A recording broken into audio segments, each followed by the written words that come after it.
Christmas is God lighting a candle, and you don't light a candle in a room that's already full of sunlight. You light a candle in a room that's so murky that the candle, when lit, reveals just how bad things really are. When N.T. Wright wrote that in his book For All God's Worth, he could have been looking at this painting from Gerard van Honthorst. Notice Wright doesn't say that the darkness itself is bad, but rather that the light reveals what the dark has hidden.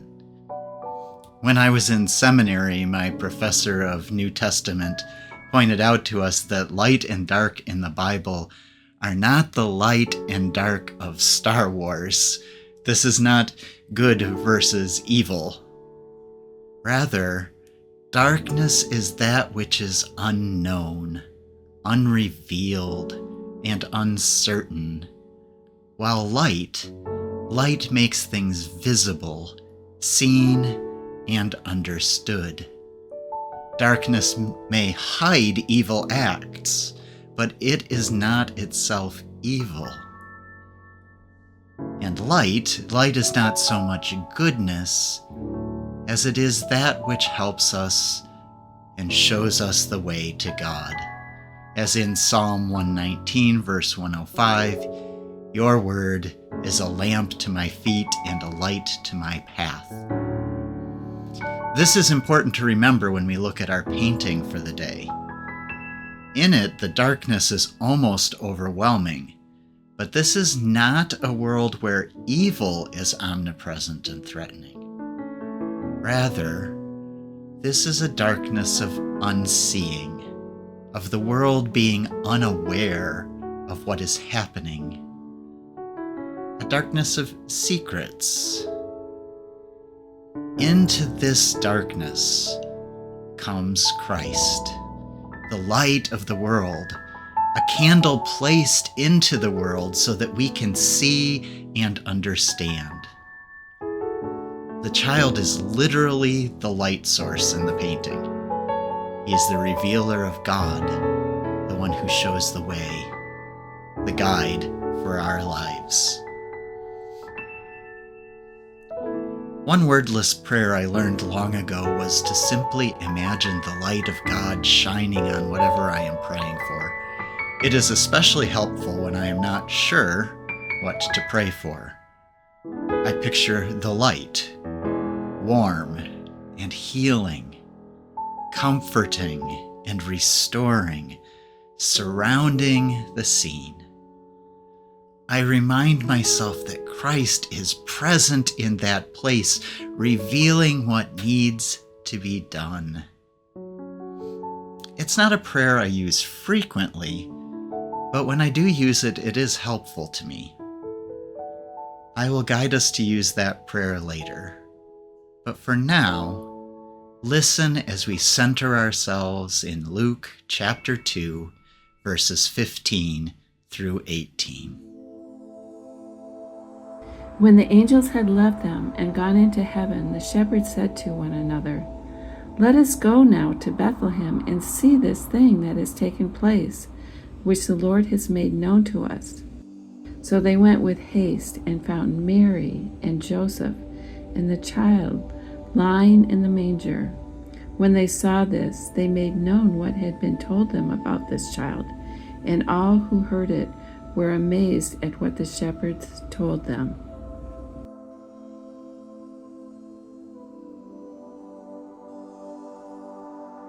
Imagine yourself as one of the shepherds as we look at the painting.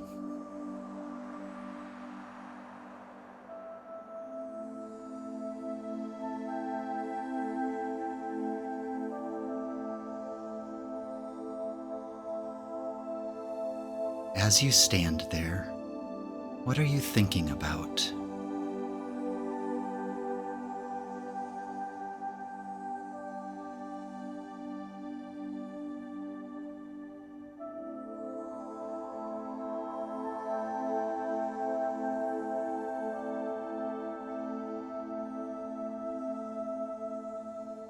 What are you feeling?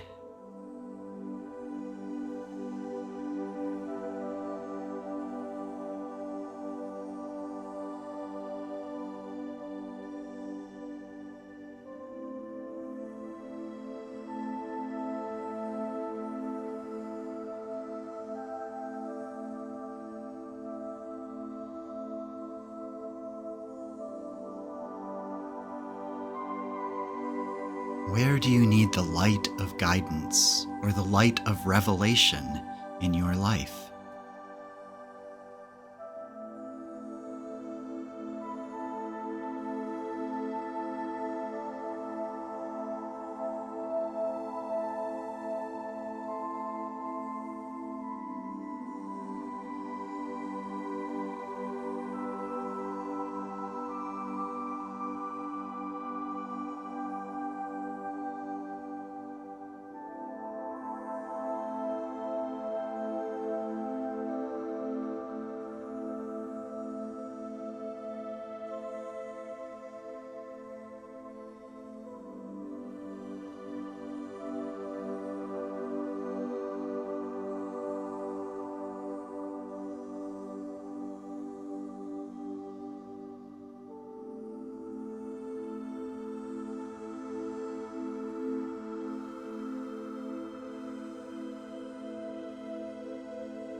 Allow God to speak to you about this need.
What light does God offer you?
Let us return to the scripture for a moment.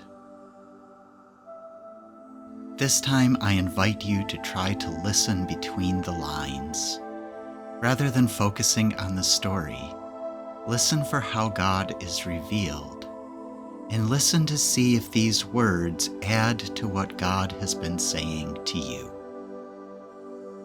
When the angels had left them and gone into heaven, the shepherds said to one another, "Let us go now to Bethlehem and see this thing that has taken place, which the Lord has made known to us." So they went with haste and found Mary and Joseph and the child lying in the manger. When they saw this, they made known what had been told them about this child, and all who heard it were amazed at what the shepherds told them.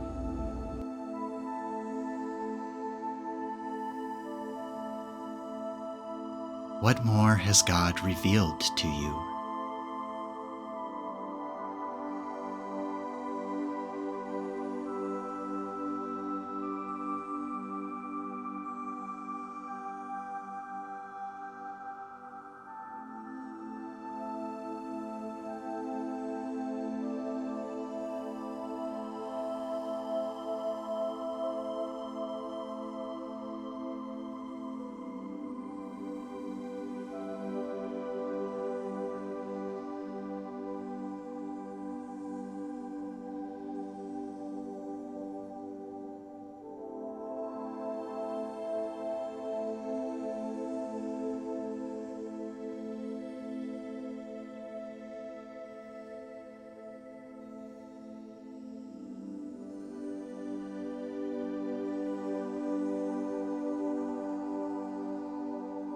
Imagine that place in your life where you need guidance or revelation. Try to imagine it as an object. For example, if you need help at work, picture your office. If you are looking for help with a family member, think of that person. If you are struggling with faith, picture something that represents faith for you. Now, as best you can, imagine the light of Christ filling that place, surrounding that person, shining on that object.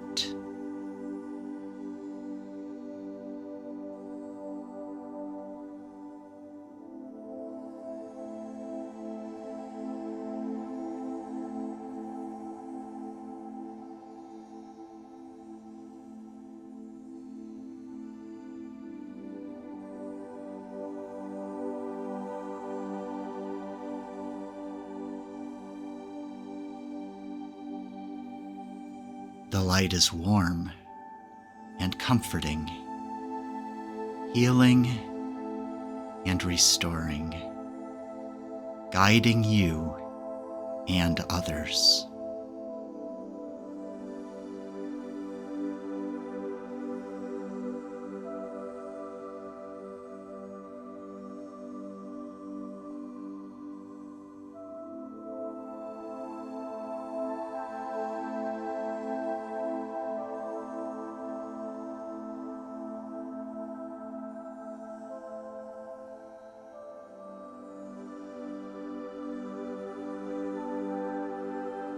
If the darkness seems too strong, which sometimes it does, imagine more lights. Your friends, your coworkers, your church friends, all contributing their light and prayers to the scene. Then look at Christ in the picture.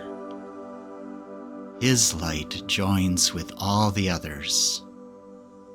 Allow His strength and brightness to join your efforts.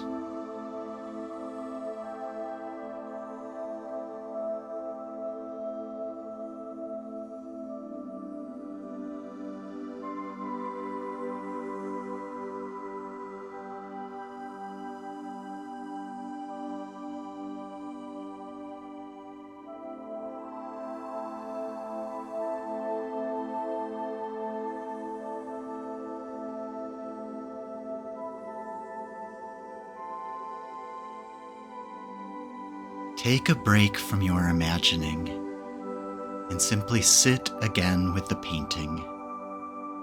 Remember that God is with you.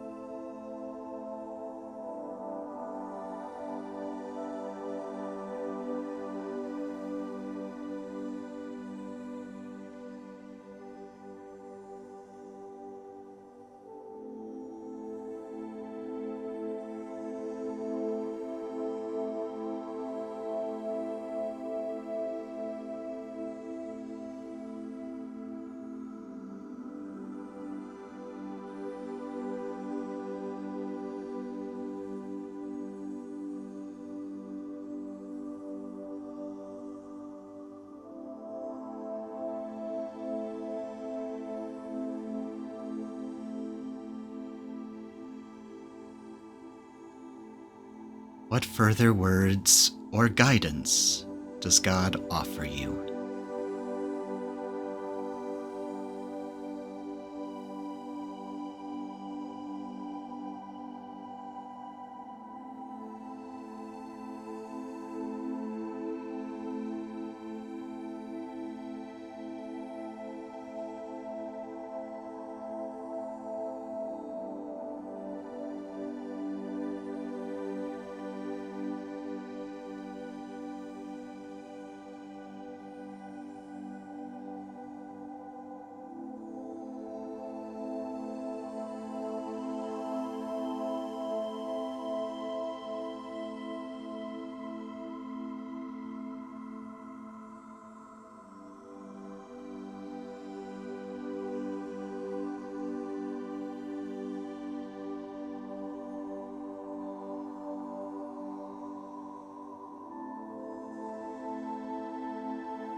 I invite you to finish up your prayer now.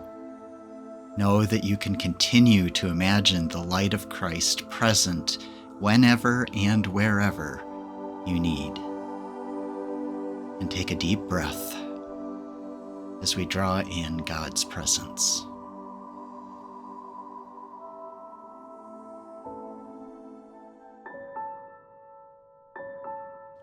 That form of prayer, imagining the light surrounding whatever we are praying for, does not need to be limited to our personal prayers. We can use it to pray for places in the world where situations are complex and people need God's presence. We can picture light shining in places devastated by disasters or war. The light shines in that place no matter how murky, and reveals, and God is born in that place anew. Remember that you can go to artandprayer.org to comment on this episode and discuss anything that comes up. You can also see the complete list of episodes there.